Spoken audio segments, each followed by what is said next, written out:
ഇന്ന് തന്നെ ഡൗൺലോഡ് ചെയ്യൂ. കാണൂ നിങ്ങളുടെ ഫേവറേറ്റ് ഷോസ്. അവര് രണ്ടുപേരും കൂടി അങ്ങനൊരു കാര്യം പ്ലാൻ ചെയ്താല് നമുക്ക് അവർക്കെന്തെങ്കിലും തിരിച്ചു കൊടുക്കണ്ടേടാ. വേണ്ടേ മോളെ? വേണം, കൊടുക്കണം മുത്തശ്ശി.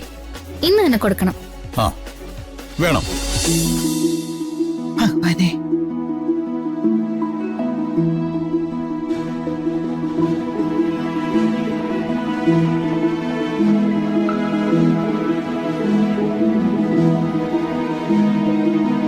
എന്റെ സ്നേഹവും അനുഗ്രഹവും എപ്പോഴും നിങ്ങളുടെ കൂടെയുണ്ട് മക്കളെ.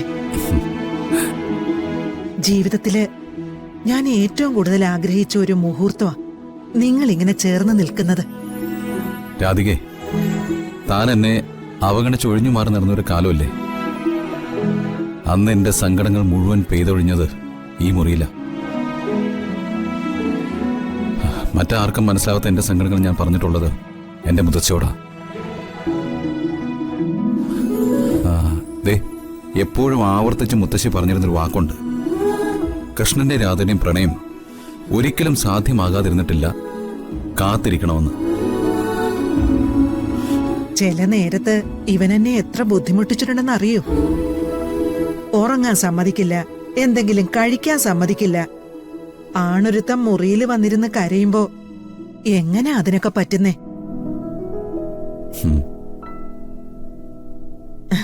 എന്നിട്ട് പറയാനുള്ളതോ, രാധിക നോക്കിയില്ല, രാധിക മിണ്ടിയില്ല, അതൊക്കെ തന്നെ. എത്ര വേദനിച്ചാ ഞാൻ മാറിയെന്ന് ആർക്കും മനസ്സിലാവില്ല.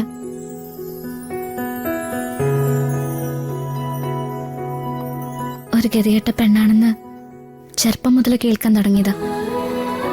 പലരും ഒളിഞ്ഞും ചിലർ തെളിഞ്ഞൊക്കെ വിളിച്ചു. എന്നിട്ടും എന്റെ അച്ഛനും അമ്മയും വരുണും അടക്കം എനിക്ക് സ്നേഹം വെച്ച് നീട്ടിയില്ലേ. പ്രിയയുടെയും വരുണിന്റെയും വിവാഹത്തിന് ശേഷം എന്റെ മനസ്സിന്ന് വരുണിനെ തേച്ചു മാച്ച് കളയാൻ ഞാനെടുത്ത പ്രയത്നങ്ങൾക്കൊന്നും ഒരു കണക്കുമില്ല.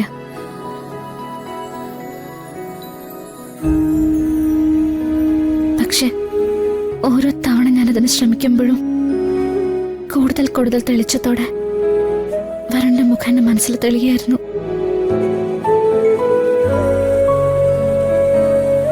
ഞങ്ങളെ സ്വപ്നത്തെ പോലും വിചാരിച്ചില്ല മുത്തശ്ശി ഞങ്ങൾക്ക് ഒരുമിച്ച് ജീവിക്കാൻ കഴിയുന്നു.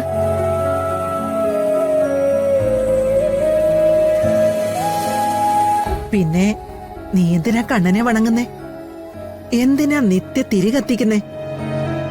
നിന്റെ സങ്കടം കണ്ടില്ലെങ്കി പിന്നെ ഭഗവാൻ ആരുടെ സങ്കടാ കുട്ടി കാണുന്നേ? അതെ, ഉപദേശമായിട്ടൊന്നുമല്ല. ഓരോരുത്തരുടെയും ദാമ്പത്യം ഓരോ രീതിയില. ഒരു കൂട്ടർക്ക് വേറൊരു കൂട്ടരെ അനുകരിക്കാൻ പറ്റില്ല, പാളിച്ച പറ്റും.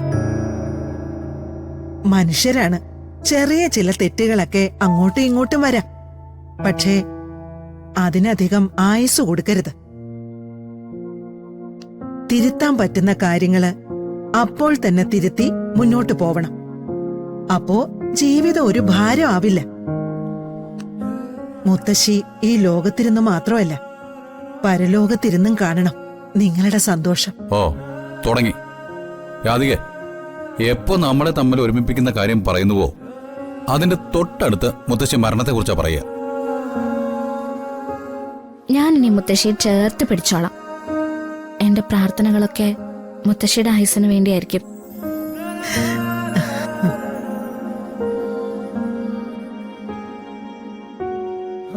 ആ എടാ, ചെറിയമ്മയും ഏട്ടത്തെയും കൂടി നിങ്ങൾക്ക് മണിയറ ഒരുക്കുക. അതില് എന്തോ ഒരു അപകടം എനിക്ക് മണത്തിട്ടുണ്ട്. ഉദ്ദേശം എന്താണെന്ന് അറിയൂ? നിങ്ങളുടെ മണിയറയില് നായ്ക്കുരണപ്പൊടി വിതറാനാ. അയ്യോ, അത് കൊണ്ടുവരാനേ ഗൗതമനെ ഏർപ്പാടാക്കിയിട്ടുണ്ട്. ഓ, അപ്പൊ കുറച്ച് ക്രൂരതയാണല്ലോ. അവര് രണ്ടുപേരും കൂടി അങ്ങനൊരു കാര്യം പ്ലാൻ ചെയ്താല് നമുക്ക് അവർക്കെന്തെങ്കിലും തിരിച്ചു കൊടുക്കണ്ടേടാ. വേണ്ടേ മോളെ? വേണം, കൊടുക്കണം മുത്തശ്ശി. ഇന്ന് തന്നെ കൊടുക്കണം. വേണം. എന്നാ കേട്ടോ.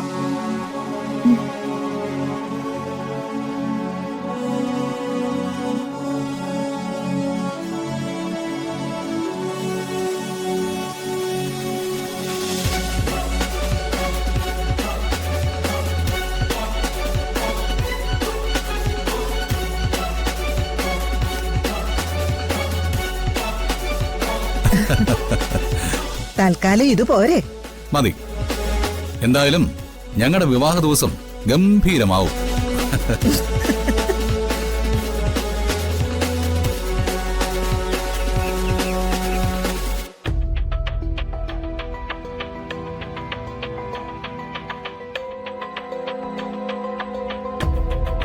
എരിക്കിൻതോല്, കച്ചൂരം, തിപ്പല്ലി, വയൽച്ചൂര്, ചുറ്റമൃതം ഇവയെല്ലാം ഒന്നിച്ചു ചേർത്ത് മുന്നാഴി വെള്ളത്തിൽ തിളപ്പിച്ച് നാഴിയാക്കുക.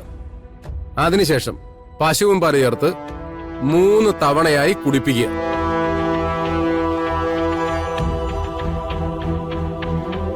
ദിവസത്തിൽ ഒരു നേരം അമക്കുരു വേവിച്ച് കഴിക്കാൻ കൊടുക്കുക.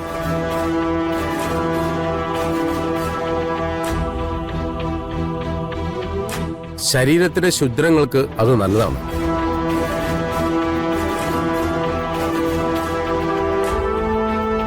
പിന്നെ ഉപ്പും മുളകും എല്ലാം ഒഴിവാക്കുക. ദ്രാവക രൂപത്തിലുള്ള ഭക്ഷണമാണ് ആശ്വാസം. അല്ല, ഇതൊക്കെ എത്ര ദിവസം വേണ്ടിവരും? അങ്ങനെ കൃത്യമായ സമയം പറയാൻ പറ്റില്ല. എങ്കിലും ഒരാഴ്ചയെന്ന് തൽക്കാലം കൂട്ടിക്കോളൂ.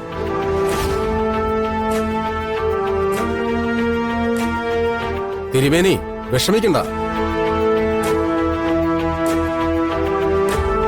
എല്ലാം നമുക്ക് പെട്ടെന്ന് തന്നെ ശരിയാക്കാം. ഈ ധാരയൊന്ന് തുടങ്ങിക്കഴിഞ്ഞാൽ ഒരു 2 ആഴ്ചക്കുള്ളിൽ എല്ലാം ശരിയാവും.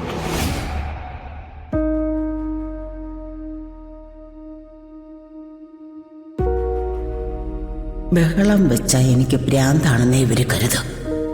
കുറച്ച് സമാധാനം പാലിക്കണം. എന്റെ കെട്ടഴിച്ച് കിട്ടിയ പ്രിയങ്ക മോളെ തിരക്കി ഒന്ന് പോണം. കഷായം പെട്ടെന്ന് തന്നെ തയ്യാറാക്കാനുള്ള കാര്യങ്ങൾ നോക്കുക.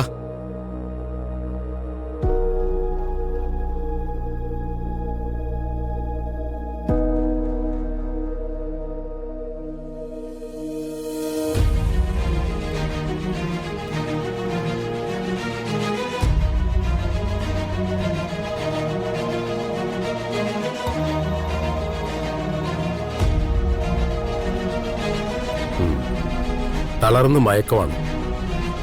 ഇനി കെട്ടഴിച്ചോളൂ.